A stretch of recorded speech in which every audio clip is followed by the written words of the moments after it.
नमस्कार, आपका स्वागत है भारत होम्योपैथी के YouTube चैनल पर। और आज इस वीडियो में बात करेंगे ARDS क्या होता है, जब ARDS होता है तो हमें क्या सिम्टम्स दिखाई देते हैं और क्या ARDS अचानक से हो जाता है या इसके पीछे कुछ कारण होते हैं। तो उन कारणों की भी बात करेंगे जिसकी वजह से ARDS होने के चांसेस होते हैं। तो चलिए वीडियो की शुरुआत करते हैं और जानते हैं ARDS के बारे में। ARDS यानी acute respiratory distress syndrome. Acute यानी बहुत तेजी से या अचानक से आने वाला, रेस्पिरेटरी हमारा रेस्पिरेटरी सिस्टम पर जब स्ट्रेस पड़ता है बहुत ज़्यादा या उसमें कोई दिक्कत आती है तो उस सिंड्रोम को हम ARDS बोलते हैं, acute respiratory distress syndrome. ARDS को कुछ और नामों से भी जाना जाता है, जैसे एक्यूट लंग इंजरी और शॉक लंग।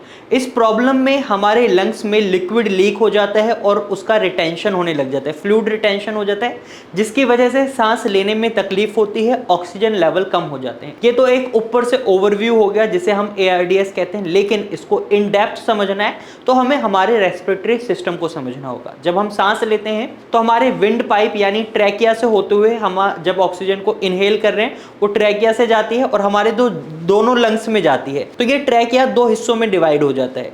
जो दो हिस्से डिवाइड हुए हैं इनको हम ब्रोंकाई बोलते हैं और ये ब्रोंकाई आगे चल के और छोटे छोटे हिस्सों में डिवाइड हो जाता है। ब्रांचेस, जैसे पेड़ की ब्रांचेस होती हैं उसी तरीके से ब्रोंकाई की ब्रांचेस निकलती हैं जिनको हम मेडिकल टर्म में ब्रोंक्यूल्स बोलते हैं।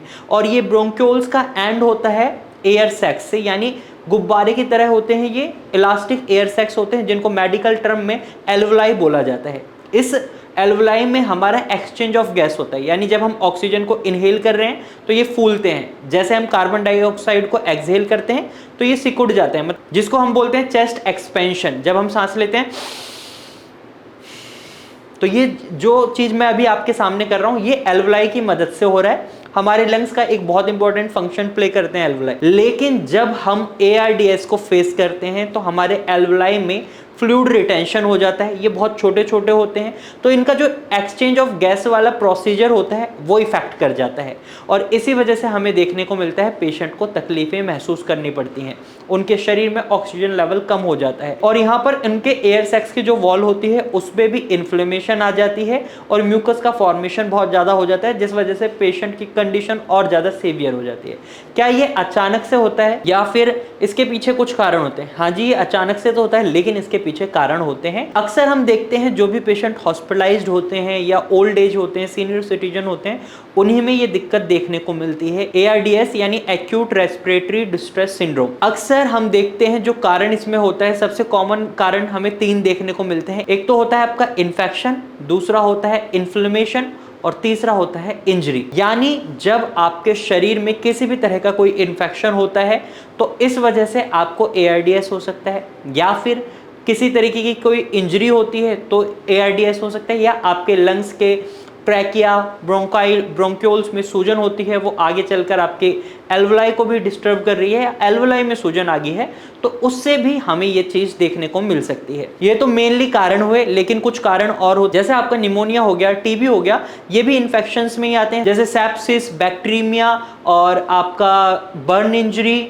ऐसे ही कुछ कारण होते हैं, जैसे अगर आप बहुत ज़्यादा अल्कोहल का कंजप्शन कर रहे हैं या फिर बहुत ज़्यादा स्मोकिंग करते हैं तो इससे आपको हो सकता है। टॉक्सिक फ्यूम्स और गैसेस की वजह से हो सकता है, फ्लूइड एस्पिरेशन की वजह से हो सकता है, कोई ऐसा फ्लूइड पी लिया है जिससे आपके शरीर में ये नुकसान हो रहा है। इसके साथ साथ अगर आप बहुत ज़्यादा टॉक्सिक प्लेस में रहते हैं जहाँ पर बहुत ज़्यादा गंदी हवा है, एयर पॉल्यूटेड है, तो इस वजह से भी आपको ARDS हो सकता है। और इसके साथ साथ ड्रग ओवरडोज, कोई मेडिसिन है बहुत लंबे समय से खा रहे हैं, बहुत ज़्यादा ओवरडोज कर लिए तो इससे ARDS हो सकता है, या वेंटिलेटर एसोसिएटेड भी कई बार ये डिजीज़ हमें देखने को मिलती है। जब पेशेंट वेंटिलेटर पर होते हैं उन्हें हाई प्रेशर के साथ वेंटिलेशन पर रखा जाता है तो इसकी वजह से भी उनके अंदर ARDS डेवलप हो जाता है। और वहीं लीवर फाइब्रोसिस की वजह से भी हमें देखने को मिलता है पेशेंट के अंदर ARDS।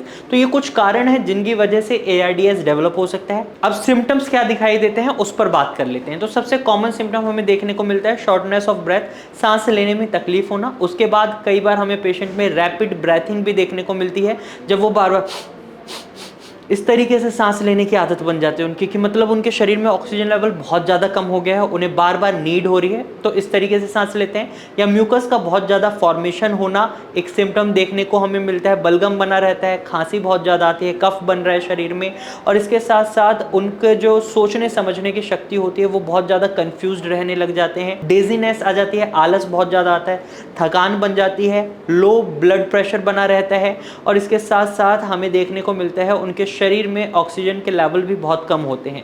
तो ये कुछ सिम्टम्स हैं जो ARDS के पेशेंट में हमें देखने को मिलते हैं। इसके साथ साथ अब इसकी पहचान कैसे करी जा सकती है, तो इसके लिए कुछ टेस्ट कराए जा सकते हैं। तो इसकी जांच करने के लिए हम 2-3 टेस्ट कर सकते हैं। जनरली डॉक्टर आपको ABG एनालिसिस करने के लिए सलाह देते हैं। इसके अंदर अगर आपका PaO2 लेवल कम है और PaCO2 लेवल ज़्यादा है तो इसका मतलब ये है आप ARDS को फेस कर रहे हैं। अब PaO2 लेवल जो नॉर्मल रेंज होती है वो 75 से 100 mmHg होती है।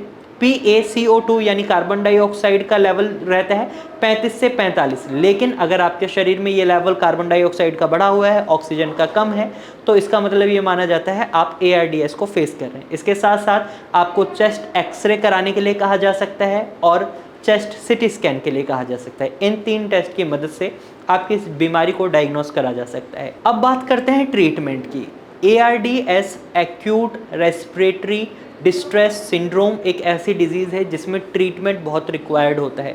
कोविड के समय में ये ऐसी डिजीज़ थी जिसकी वजह से बहुत लोगों की जान भी गई थी क्योंकि उन्हें सही ट्रीटमेंट नहीं मिल पाया।